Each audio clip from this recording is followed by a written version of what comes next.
Fair use disclaimer. Under Section 107 of the Copyright Act 1976, allowance is made for fair use for purpose such as criticism, comment, news reporting, teaching, scholarships, and research. Fair use is a use permitted by a copyright statute that might otherwise be infringing. The copyright laws of the United States recognize a fair use of copyrighted content. Section 107 of the United States Copyright Act states, notwithstanding provisions of sections 106 and 106A, the fair use of the copyrighted work includes such use by reproduction of copies, phono records, or by any other means specified by that section for a purpose such as criticism, comments, news reporting, YouTube, teachings, scholarship, research. Is not an infringement of copyright. Copyright disclaimer. Fair use.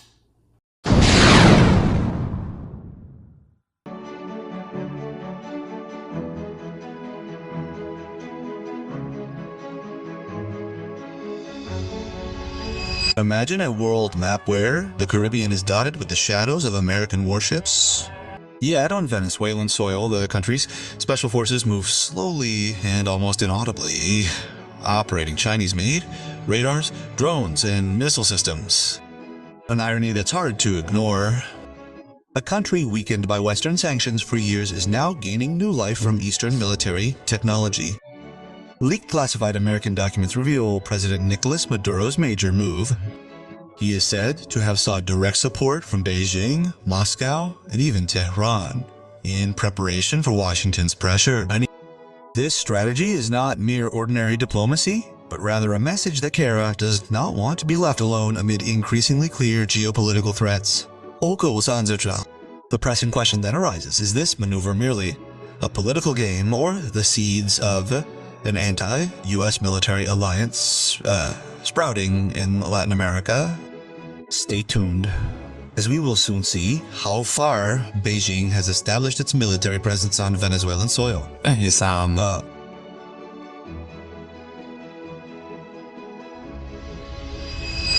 Over the past 50 years, the China-Venezuela relationship has evolved from ordinary diplomacy to a strategic partnership spanning politics, economics, and defense.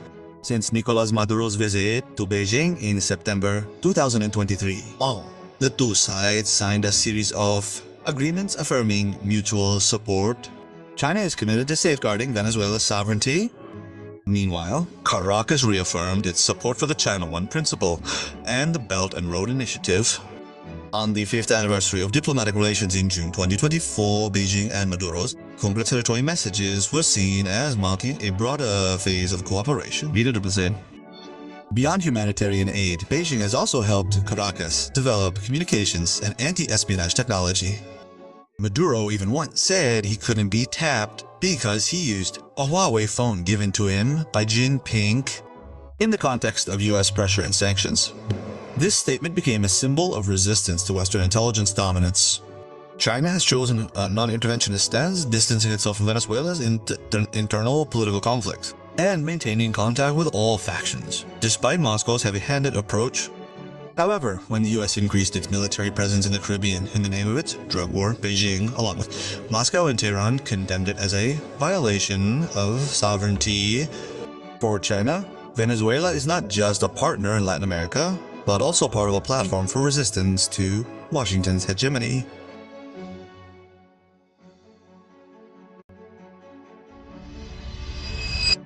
After seeing how Beijing's relationship with Caracas has developed into an increasingly close partnership, a much more pressing question arises: how much China is actually arming Venezuela amidst US military pressure. Defense cooperation between the two countries reached a crucial point in 2020 when China deployed the C-802A anti-ship missile to strengthen the Venezuelan Navy. This missile is an export version of the YJ-83. It has high subsonic speed, CIA skimming characteristics, and a range of around 180 to 200 kilometers. It has a 165 kilogram high explosive warhead and active radar guidance. Its capabilities are said to be on par with the American AJM-A4 Harpoon missile, a real threat to warships in Caribbean waters, Zhang waters. According to the HISUT report, Venezuela received the C-802A, shown at the 31st second, for installation on Spanish-built Guiqueri class, or Avante, 2,200 patrol boats. This 2.9 million won project was initially kept secret, but was eventually revealed through a Venezuelan military propaganda video. Although some of the test firing footage turned out to belong to the Thai Navy, satellite imagery and open-source data show the missile launchers at the Puerto Cabello base o Sinain Osa base. In a broader context, the C-802A is more than just a weapon system. Its existence symbolizes Caracas' continued ability to challenge American naval dominance in the Caribbean. With the ability to strike destroyers from long range, this Chinese-made missile gives Venezuela a new bargaining position. It demonstrates that even under sanctions and a weakened economy, they can still intimidate Washington with technological power from the East.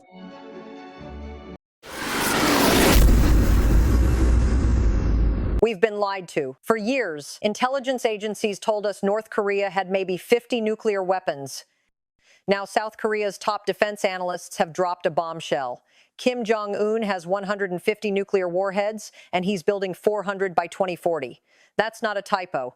150 nuclear weapons, enough to destroy every major American city.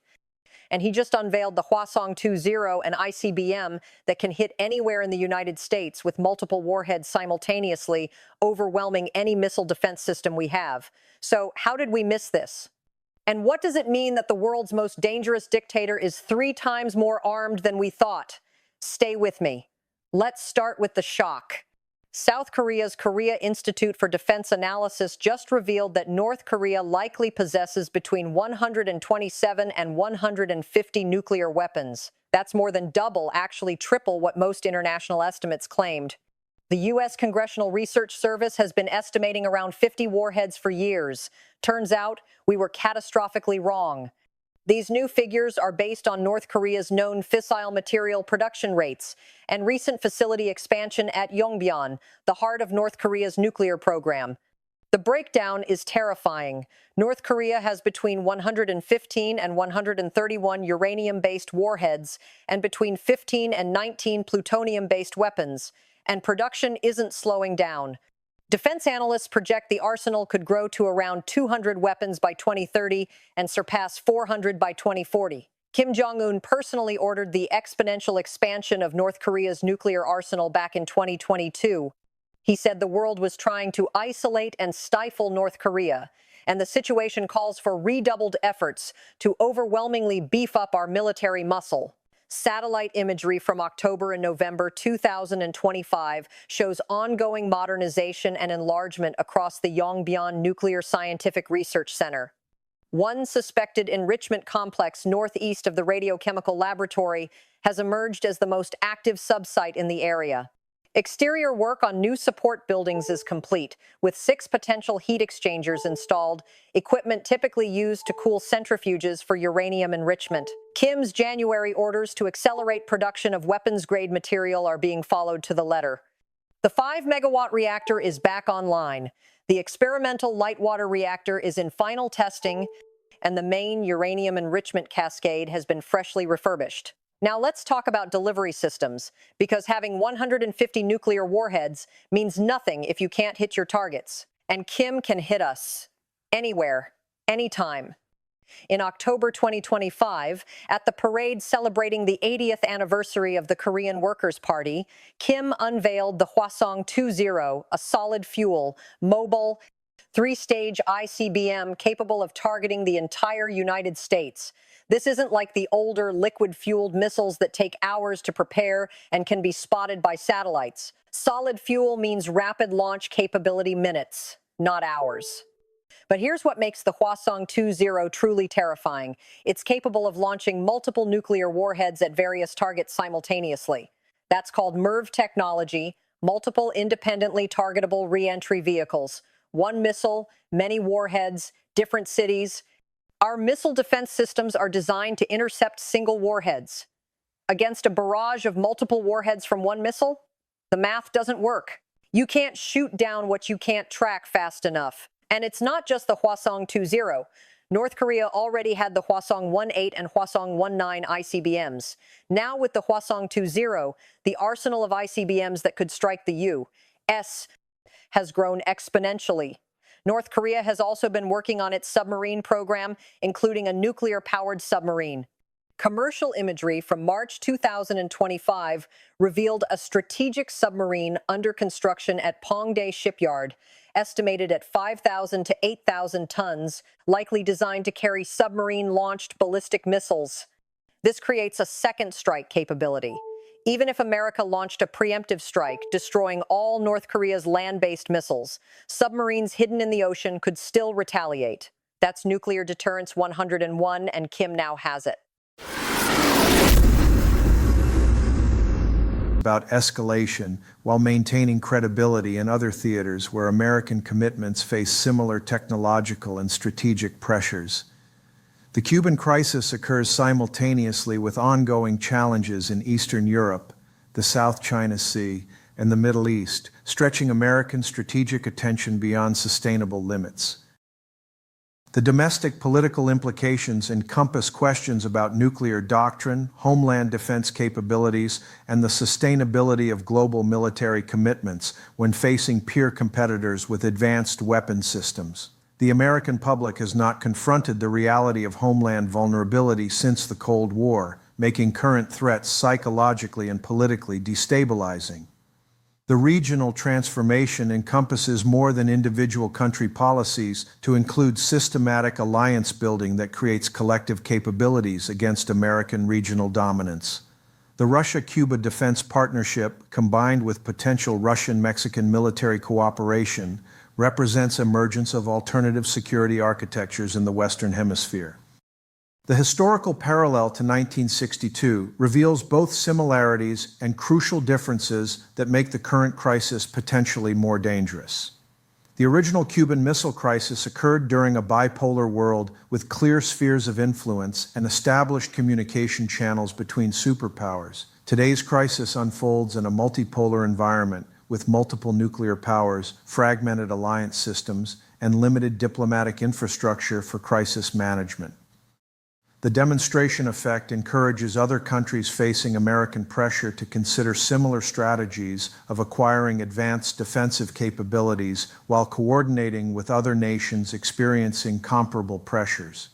If the Russian model proves successful in Cuba and Mexico, similar approaches could spread to other regions where American influence faces systematic challenges.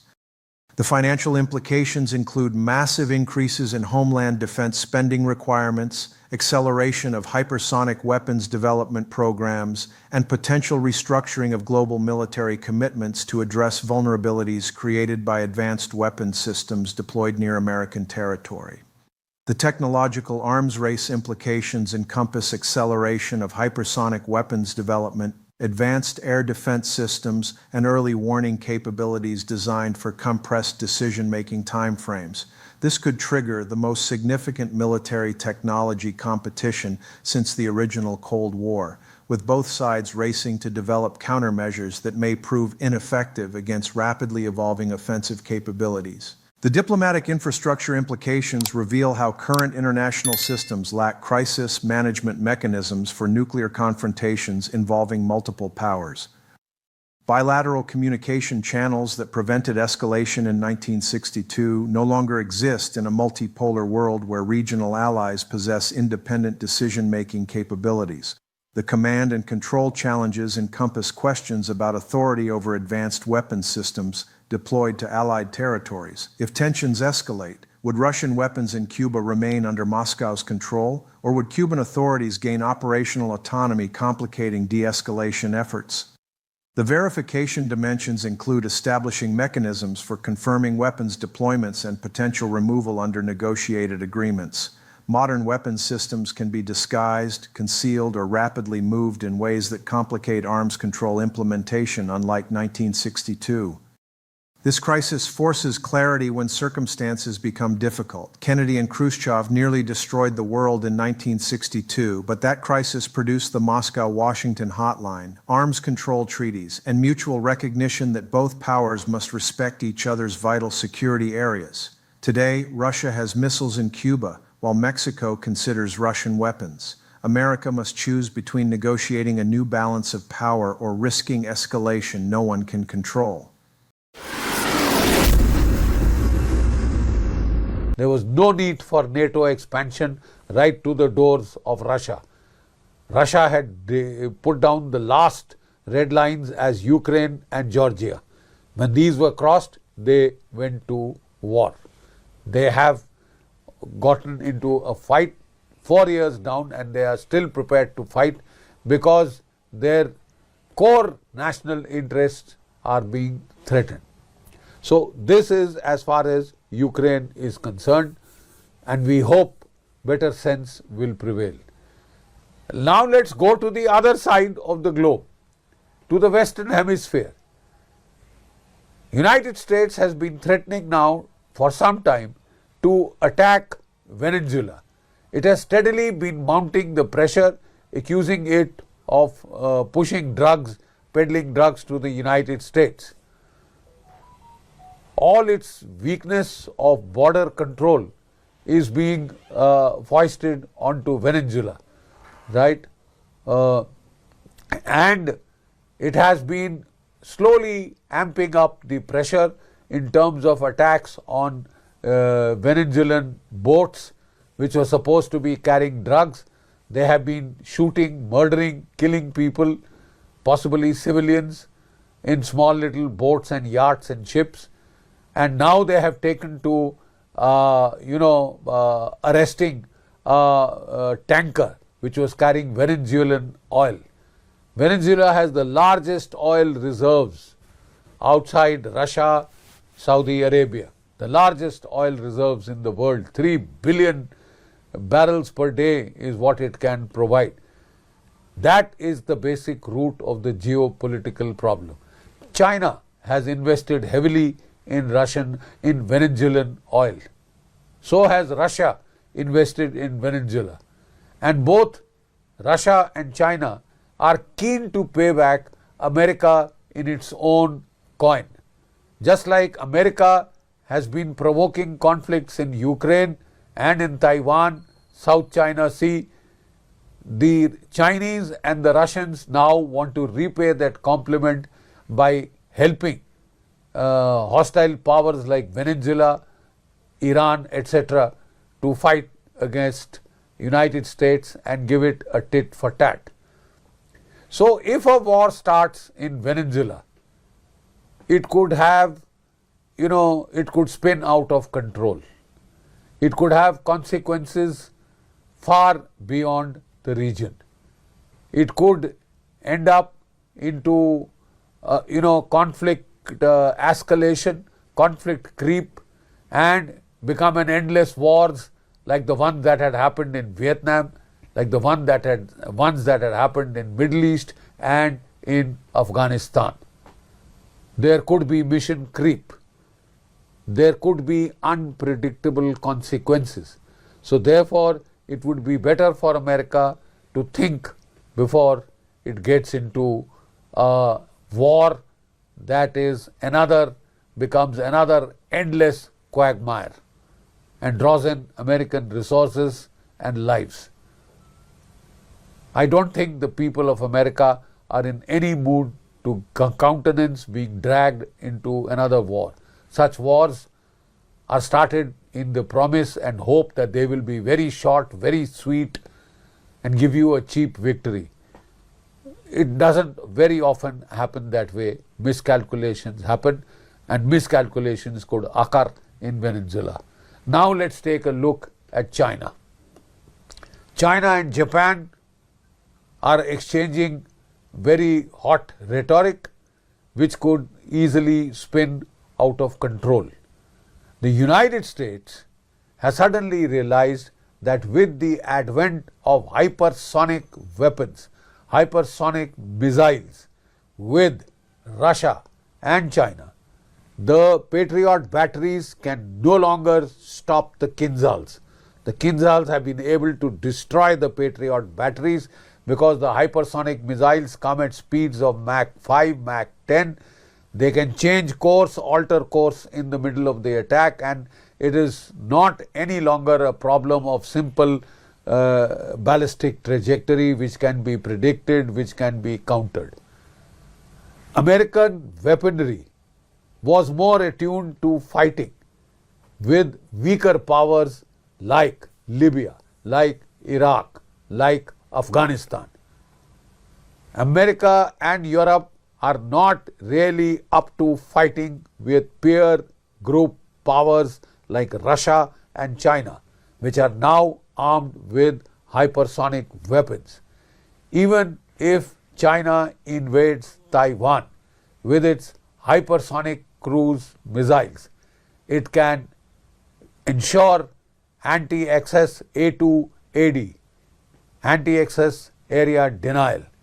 And to that extent, there are great fears in American allies like South Korea, like Japan, like Taiwan, that they could be dumped, they could be left alone, just like America seems to have dumped Ukraine.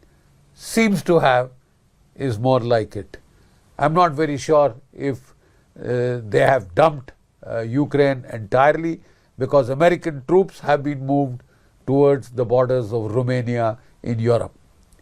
So if you take a look holistically at the entire globe per se, there are chances of conflict breaking out in so many hotspots. Ukraine, there could be a major escalation. There could be another new conflict erupting in Venezuela. There could be conflict over Taiwan, over South China Sea, and the state of relations between India, Pakistan, Afghanistan, Bangladesh are not entirely the best of relations. These could also spiral out of control into a conflict, given Pakistan's penchant to wage asymmetric war against all its neighbors. Pakistan has been with great fanfare and aplomb bombing Afghanistan, a country that has no air force. It has been trying to wage unrestricted asymmetric war against India using explosives. 3,000 kilos of explosives were discovered in the national capital region. Another 15,000 kilos are said to have been inducted via Bangladesh. And it was talking of biological chemical warfare via ricin. It was training doctors to wage chemical biological warfare against India. I don't think such things can just be allowed to pass. The world is teetering on the brink of a third world war.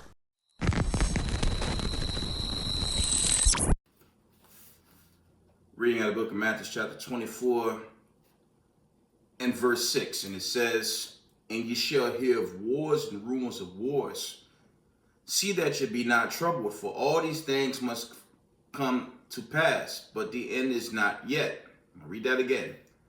Matthew 24 and 6, it says, "And ye shall hear of wars and rumors of wars. See that ye be not troubled, for all these things must come to pass, but the end is not yet. Nation shall rise against nation, and kingdom against kingdom, and there shall be famines and pestilence and earthquakes in divers places. All these are the beginnings of sorrows." First, I want to give all praise, honor, glory to Yahweh, Ba'Shem, Yahushai, Ba'Shem, Rakakodash.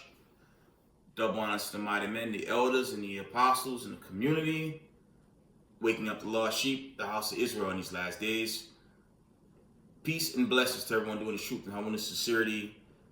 Again, I'm going to say shalom. It's your buddy Yao coming at you on the video, and it'll be brief. The videos kind of speak for themselves with this uprising in Latin America. It's only increasing. I've been covering that as of late, but based on these accounts, as 250 ushers in, the writing's on the wall. America is due to be judged, and if Iran, North Korea, China, and Russia is supplying Caracas with ICBMS, hypersonic missiles, things of the sort, and mind you, the Ukrainian war has come to a complete end, basically. Not 100%, but we're going to say at least 90%. That war is done. There's no way America's going to have a leg to stand on in the event they invade Caracas, which is being anticipated, okay? Before I go into the scriptures, it'll be short, okay? So I think that's the meat of this lesson again, but I'm doing this lesson because that news, it just keep heating up, okay? And remember, America's like 7 days away from their 250, okay? Now, a lot of elders say it's more so around July, but January 1, according to their calendar, January 1 is still January 1, so we're coming into it, okay? Trying to see if there's any end time headline news I need to bring up before I go into the scriptures and I'll wind it down.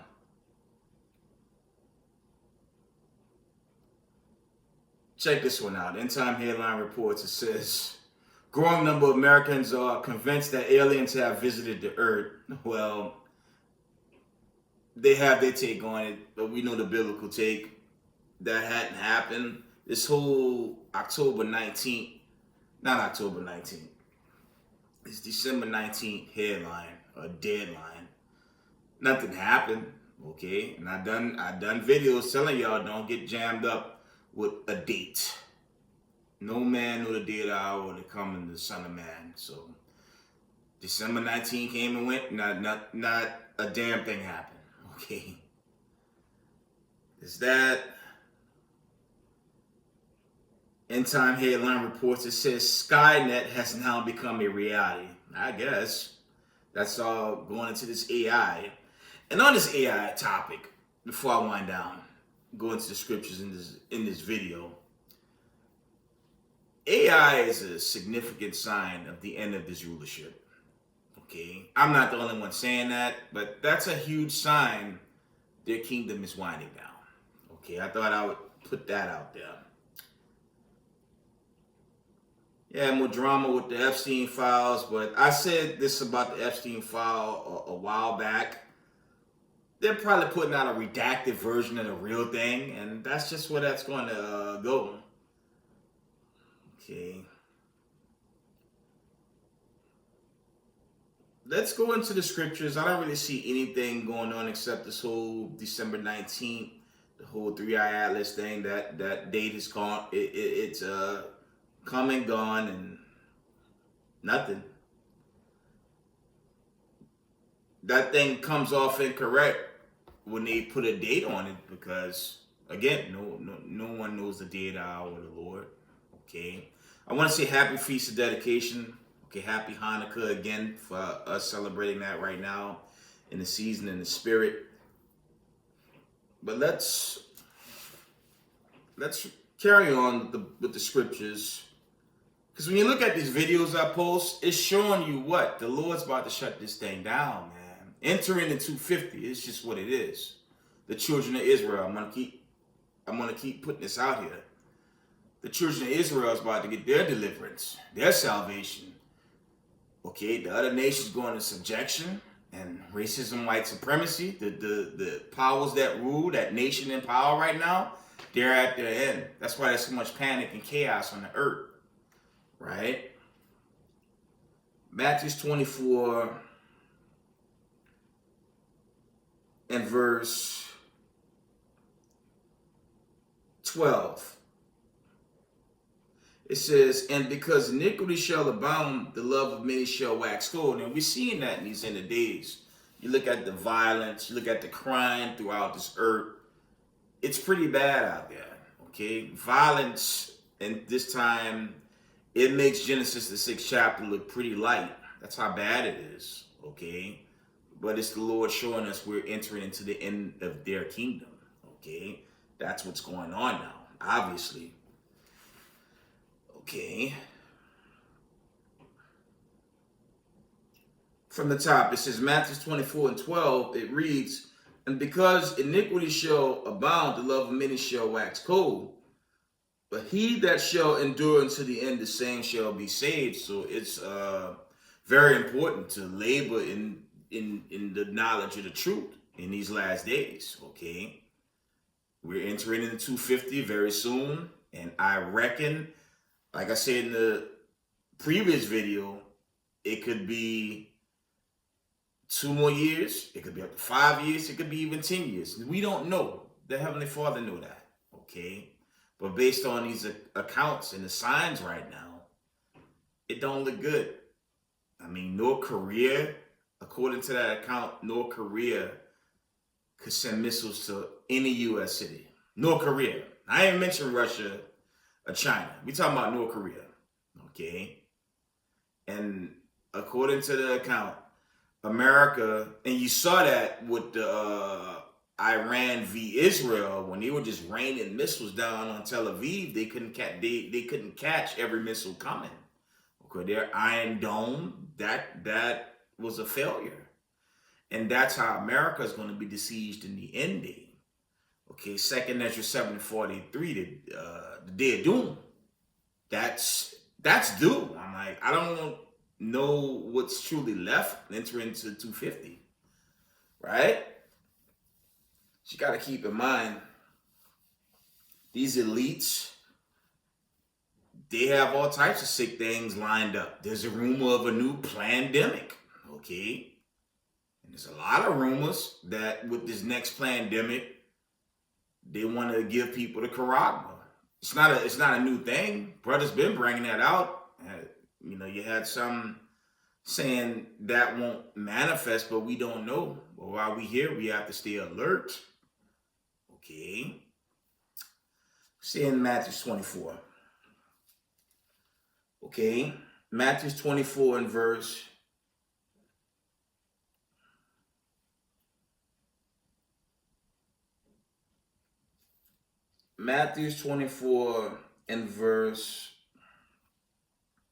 14, it says, and this gospel of the kingdom shall be preached in all the world for a witness unto all nations, and then shall the end come. And this gospel is who the children of Israel are in these last days. That's the true gospel, okay? That's the gospel that the Sunday church refused to teach. Okay, they want to teach you Jesus is love. Yes, Jesus loves me, but when they give you the image of Jesus, it's some so-called white guy, Caesar Borgia, some so-called white son of man. Okay, there's no such thing as white people, and there's no such thing as black people. In the ancient world, brown people like myself were called swarthy. Okay, different shades of swarthy, not black. Black is a derogatory term with all types of negative definitions. Okay, so they put up that social construct to try and shield the children of Israel. But now that this true gospel is going out, and we can see the chaos on this earth, time is thinning out. Okay, entering the 250 very soon. I believe we're out of here. It'll be in this season. I don't know how long, but based on the accounts, everything happening, it's soon. It's going to be soon, family. Matthew 24.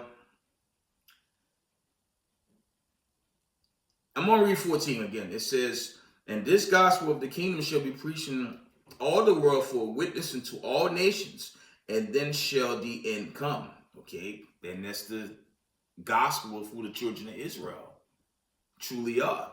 That's the people of the diaspora. Read John the entire 7th chapter. Okay, those that was dispersed among the Gentiles, okay, or amongst the heathen, okay. Those that were dispersed among the nations, that's dealing with the Israelites. That's not dealing with all nations. Let's get that. And I'm gonna wind it down. Let's get John 7. Okay. And that's a basic verse, but it's best to read the whole chapter. That cuts the everybody rhetoric. Okay. And on that salvation for heathens, they don't have no salvation. Okay, they're going to serve hard servitude for a season, and afterwards they're going to be subservient to the 12 tribes forever. Okay, and the children of Edom, who's losing everything as I speak now, they're going to be in the kingdom for a short, brief period, and once the kingdom of heaven's completed, they're going to be judged. It'll be a bonfire. Obadiah 1:18. Okay. Look what they're doing to this current world. How the hell are they going to get a new spot in the world to come? It's not happening. That's why the book of Obadiah is there. Racism, white supremacy is going to be destroyed forever. John 7 and verse, I'm going to start at 33. It says, then said Yahushua unto them, yet a little while am I with you, and then I go unto him that sent me. Yet shall seek me and shall not find me. Let me read that from the top. Read that right. You shall seek me and you shall not find me. And where I am, hither you cannot come. Verse 35, check this out. It says, then said the Jews among themselves, whither will he go that we shall not find him? Will he go unto the dispersed among the Gentiles? Who's the dispersed among the Gentiles? The children of Israel. The earliest dispersion or diaspora was 70 AD, Luke 21 and 24. That's how it all started. Okay? And teach the Gentiles. I'm going to read that again. It says, then said the Jews among themselves, whither will he go that we shall not find him? Will he go unto the dispersed among the Gentiles and teach the Gentiles?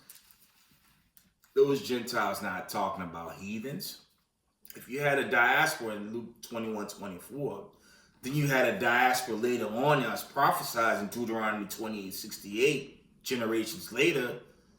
Those Gentiles dealing with Israelites scattered among the nations, man. That's plain. And these are the people prophesied to be saved in these great days of destruction.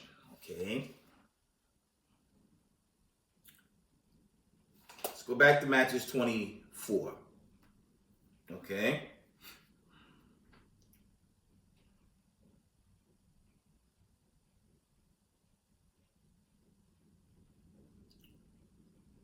Matthew 24 and verse 25, it says, 24 and 24, it says, for there shall arise false Christs and false prophets, and shall show great signs and wonders, insomuch that if it were possible, they shall deceive the very elect. And that's mainly going into the Sunday church, the papacy, the Vatican, Christianity.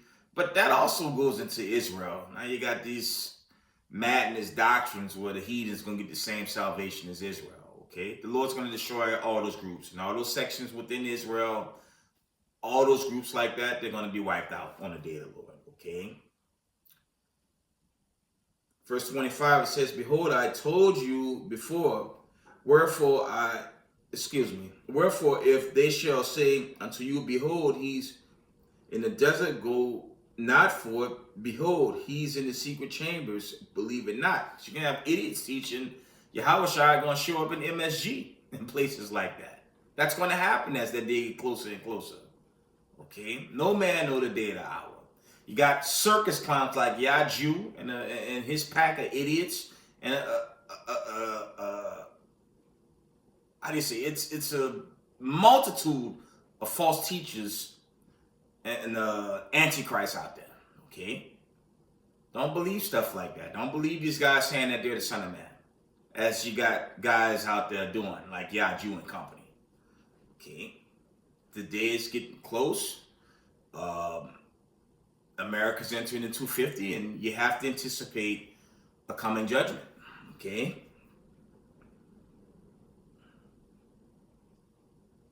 Check this out. Matthew 24 and 29, it says, immediately after the tribulation of those days shall the sun be darkened, and the moon shall not give her light, and the stars shall fall from heaven, and the powers of heaven shall be shaken. Okay. This is going into the judgment day. Okay. The day of doom, as it says in 2 Ezra 7:43. Okay. It says, verse 30, it reads, and then shall appear the sign of the Son of Man in heaven, and then shall all the tribes of the earth mourn. Okay, that's twofold. That's dealing with wicked Israelites, but that's dealing with the nations that didn't believe. Okay, from the top, it says, and then shall appear the sign of the Son of Man in heaven, and then shall all the tribes of the earth mourn, and they shall see the Son of Man coming in the clouds of heaven with power and great glory. Okay, because he's not coming alone. He's coming with the chariots. Okay, the chariots are going to be with him, and they're coming to do great judgment. Okay, that's Isaiah 66. That's Isaiah 30. I believe that's Isaiah the 34th chapter. Isaiah the 13th chapter. Okay. When you go back to the videos with the missiles and, the nation's ready to put these missiles to use. Jeremiah 50 verse 9. Okay. It's going to be a day of great destruction on the day of the Lord. They had this guy outright lie on Lisa Cabrera's video recently with the 3-Eye Atlas talking about we're just going to be delivered, and he excluded the harsh reality of this final exodus. The exodus is going to happen when nuclear missiles are dropping. Okay, you're going to have chariot fire. Okay, you're going to have so much death and destruction on the day of the Lord. The kid 100% left that out of his video. He just said it's going to end suddenly without no breakdown on the judgments and how we scarcely going to be saved. The Lord tell us in 2 accounts, we scarcely going to be delivered out of here. Okay? It says through much tribulation enter in the kingdom. Okay? He left that out. And there's a lot of Hebrew Israelites out there that teach this false narrative where we're just going to get a easy entry into the kingdom. La. It's going to get scary in these very last days. Okay? That's why you have to be prayed up. You have to keep the law, statutes, and commandments. And if you fall out the chute, yes, you're going to get turned to dust, especially when these nuclear missiles come down. Okay? Read again. Matthew 24 and verse 30. It says, and then shall appear the sign of the Son of Man in heaven, and then shall all the tribes of the earth mourn, and they shall see the sign, and they shall see the Son of Man coming in clouds of heaven with power and great glory. Okay, verse 31, here it is. And he shall send his angels, there it is, with the great sound of the trumpet, and they shall gather together his elect from the four winds, from one end of heaven to the other. What I read y'all in John the 7th chapter, okay, who was dispersed among the Gentile nations. Okay, the children of Israel were scattered among the nations, from the Luke 21:24 account to the Deuteronomy 28:68 account. It's the same thing. Okay, we're the offspring, and this final exodus is for the believing children of Israel. You have the elect and the remnant body. That's who's getting saved in these last days. Because if America engaging in war with Caracas, Venezuela, and that's imminent, they're going to lose this war. okay? For all you white supremacists, okay? All you so-called conservatives and MAGA out there that believe they're going to just overthrow Maduro, good luck, okay? Here's the problem before I end this video. Here's the problem with that war. You guys want to invade Caracas, labeling, and mind you, Maduro is an Israelite, okay? Yes, I said it. Nicolas Maduro is an Israelite. He's probably in the world, emphatically, but he's indigenous, okay? The problem with that war, if you take down Caracas and try to tamper with their oil, okay, the rumors is they have the biggest oil reserve. My research said the United States had the biggest oil reserve, but maybe I was wrong. But to my argument, if you touch Venezuela, you're tampering with China's and Russia's oil. That's the problem that most Americans, these Babylonian-minded Americans whose minds in the bubble, just think, okay, you guys believe y'all gonna take China and Russia's oil and they won't do anything? And mind you, America lost, I'd say 50% of its weaponry to the Ukrainian conflict.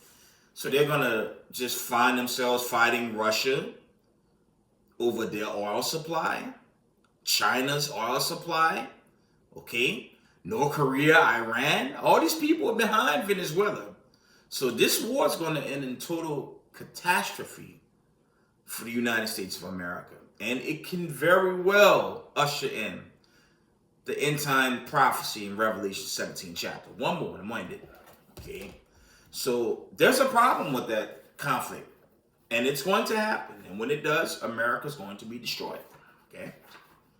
And remember, they could send missiles here in less than 8 minutes. No more than 8 minutes, minimum, excuse me. Go into here. 2nd Ezra 7 and 43.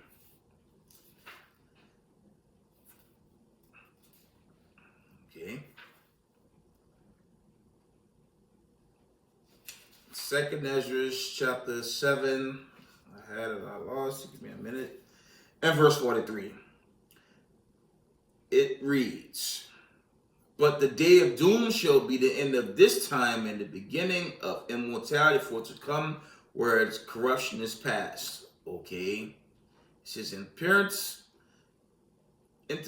is at an end, infidelity is cut off, righteousness is grown, and the truth is sprung up. And that truth is going to be led by the God Abraham, Isaac, and Jacob, the children of Israel, the saints, the prophets, okay, and the elect body of God's chosen people in the world to come. That, give all praise, honor, glory to Yahweh, Bashem, Yahushai. Double honors to the mighty men, the elders, the apostles, and the community, waking up the lost sheep, house of Israel in these last days. Peace and blessings to everyone doing this truth and humbleness and sincerity. Israel, I love y'all. We got next. Shalom, family.